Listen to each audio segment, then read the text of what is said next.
Assalamualaikum warahmatullahi wabarakatuh. Kami dari kelompok 4. Pada kesempatan kali ini kami akan membahas rangkuman pertemuan mata kuliah e-commerce kelas A1 Sistem Informasi. Sebelum masuk ke pembahasan, saya akan memperkenalkan nama anggota kelompok. Yang pertama ada Rizky dan Pratama dengan NIM 210180011, itu saya sendiri. Kemudian ada Kodriansyah dengan NIM 210180018. Kemudian ada Rizky Ahmad Zidan dengan NIM 210180111. Kemudian ada Fiudina Aldia dengan NIM 210180008. Kemudian yang terakhir ada Nadila dengan NIM 210180016. Nama saya Rizky dan Pratama dengan NIM 011. Di sini saya akan membahas PPT pertama. Pada PPT pertama membahas ruang lingkup e-commerce yang meliputi berbagai aplikasi dan platform yang memfasilitasi aktivitas online seperti berbelanja dan melakukan transaksi antara individu dan perusahaan. Dalam konteks ini, contoh platform yang sangat populer di Indonesia termasuk Tokopedia, Bukalapak, Shopee, dan Lazada. Setiap platform ini memiliki model bisnis yang berbeda-beda, seperti B2C, business to customer, C2C, customer to customer, dan sebagian C2B, customer to business, tergantung pada layanan yang disediakan. Yang pertama, B2C mengarah pada transaksi antara bisnis dan konsumen akhir, seperti ketika seorang konsumen membeli produk secara langsung dari penjual atau retailer online. Contoh dari ini adalah saat seorang membeli pakaian dari situs web resmi sebuah merek. Di sisi lain, C2C memungkinkan individu menjual produk kepada individu lainnya melalui platform online. Misalnya, seseorang dapat menjual barang bekas mereka di platform seperti OLX atau Facebook Marketplace. Sedangkan aspek C2B muncul ketika konsumen menawarkan produk atau layanan mereka kepada perusahaan, seperti dalam kasus influencer yang bekerja sama dengan merek untuk mempromosikan produk mereka kepada pengikut mereka. Oke, perkenalkan nama saya Rizky Ahmad Zidan, NIM saya 111. Saya akan menjelaskan di bagian PPT 2.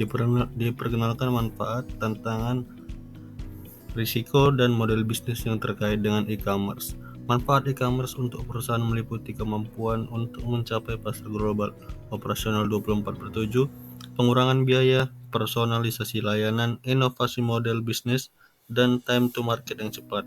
Bagi konsumen, manfaatnya meliputi kenyamanan berbelanja, berbagai pilihan produk, harga yang lebih murah, pengiriman yang cepat, dan informasi yang luas.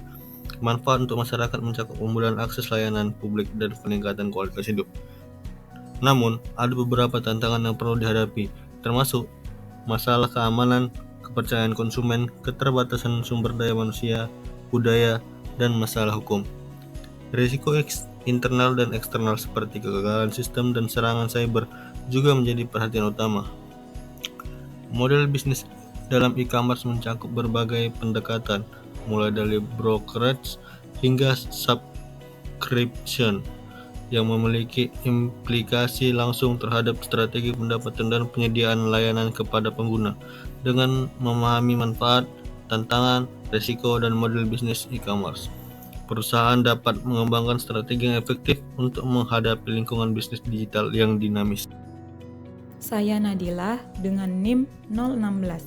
Di sini saya akan menjelaskan PPT yang ketiga mengenai konsep e-marketplace. E-marketplace merupakan platform di mana penjual dan pembeli bertukar barang dan jasa secara elektronis. Contoh terkenal dari e-marketplace adalah Tokopedia. Ketika mempertimbangkan untuk bergabung dalam sebuah e-marketplace, ada beberapa faktor yang perlu dipertimbangkan, termasuk kepemilikan platform, biaya, kemudahan penggunaan, dan industri yang sesuai. Faktor lainnya meliputi partisipasi, keamanan, serta layanan tambahan yang disediakan oleh platform tersebut.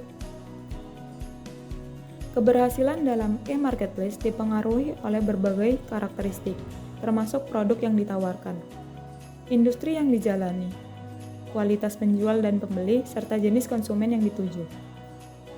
Segmentasi pasar berbasis geografi sering digunakan dalam e-marketplace untuk menargetkan pasar tertentu.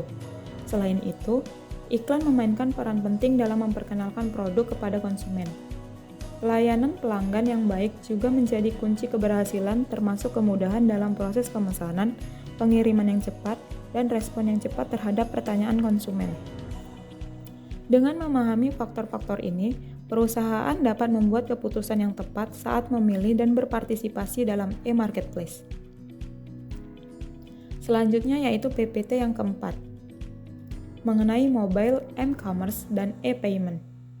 M-commerce merupakan proses transaksi yang dilakukan menggunakan perangkat mobile seperti smartphone atau tablet, melalui internet atau jaringan seluler. M-commerce menawarkan berbagai keuntungan, termasuk mobilitas, kemampuan untuk bertransaksi di mana saja dan kapan saja, kenyamanan, konektivitas instan, personalisasi, serta kemampuan untuk menemukan produk dan layanan secara lokal. Keamanan merupakan hal penting dalam m-commerce yang meliputi autentikasi, kerahasiaan data, integritas data, dan non-repudiation. E-payment atau pembayaran elektronik adalah bagian integral dari m-commerce yang memungkinkan pembayaran barang atau jasa secara online. Beberapa model pembayaran elektronik termasuk e-cash, e-check, e-wallet, dan micropayment. Baiklah, saya Fiorina Aldia dengan NIM 008 akan melanjutkan presentasi mengenai m-commerce dan e-payment. Untuk menjaga keamanan dalam e-payment, teknologi seperti PKI, Public Key Encryption, Digital Signature, SLL, dan SIT digunakan.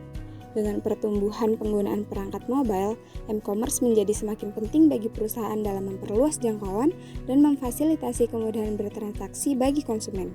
Selanjutnya, saya akan mempresentasikan mengenai cybercrime dalam e-commerce dan hukum e-commerce. Cybercrime dalam e-commerce yang mencakup berbagai tindakan yang mengganggu perdagangan melalui internet. Ini termasuk pencurian data pribadi seperti nomor kartu kredit, hacking, cracking, dan serangan virus atau spam. Di Indonesia, hukum e-commerce diatur dalam Undang-Undang Nomor 11 Tahun 2008 tentang Informasi dan Transaksi Elektronik atau disebut UU ITE yang mencakup keamanan informasi, transaksi online, hak atas informasi elektronik, regulasi konten informasi, dan tata krama dalam berkomunikasi dan berbisnis melalui internet. Beberapa jenis kejahatan cyber dalam e-commerce dan hukumnya di Indonesia diatur dalam UU ITE tahun 2008. Misalnya, tindakan hacking diatur dalam pasal 30 Undang-Undang ITE, sedangkan pencurian nomor kartu kredit diatur dalam pasal 27 Undang-Undang ITE. Pelanggaran hukum e-commerce dapat berujung pada hukuman penjara dan denda. Selain itu, pembahasan juga melibatkan hukum e-commerce internasional seperti UNCITRAL, Model Law on Electronic Commerce, Singapore Electronic Transaction Act atau ETA, dan EU Directive on Electronic Commerce. Ini adalah langkah penting dalam menjaga keamanan dan integritas sistem e-commerce serta melindungi konsumen dari kejahatan cyber. Baik, selanjutnya saya Kodriansa dengan NIM 18 akan membacakan kesimpulan PPT ke-6. Membahas langkah-langkah dalam membangun aplikasi e-commerce, infrastruktur e-commerce, dan pemilihan perangkat lunak e-commerce. Langkah-langkah pertama adalah mendaftar sebagai Internet Merchant Account yang memungkinkan perusahaan untuk menerima pembayaran online. Kemudian, pemilihan web hosting yang handal diperlukan untuk menjamin ketersediaan dan keamanan situs web. Sertifikat digital juga penting untuk menunjukkan keamanan dan kepercayaan kepada pengguna.